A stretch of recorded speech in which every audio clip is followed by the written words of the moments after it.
جتنا قرآن مجید نے ایمفیسائز کیا حضور کی بشریت کو، قل انما انا بشر مثلکم، اے نبی ان کو بتاتے رہیے، بار بار بتائیے کہ مجھے کچھ اور نہ بنا لینا، میں بھی بشر ہوں، انسان ہوں۔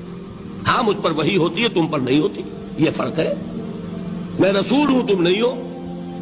اور دوسرا یہ کہ خود حضور نے ایسی باریک بینی سے روکا، یہ بھی آپ کو پسند نہیں تھا کہ میں آؤں تو تم کھڑے ہو جاؤ، صحابہ کو آپ روکتے تھے۔ ایک صحابی کی زبان سے نکل گیا ما شاء اللہ و ما شئت، جو اللہ چاہے اور جو آپ چاہیں، فوراً ٹوک دیا، کیا تم نے مجھے خدا کا مد مقابل بنا دیا؟ مشیت صرف اس کی ہے۔ یہ جو آپ نے فرمایا میری قبر کو کسی جلسے اور جشن کا مرکز نہ بنا لینا، فرمایا کہ نہیں فرمایا؟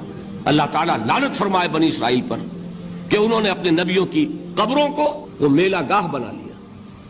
یہ ساری وہ ہیں، یہ تحفظات ہیں۔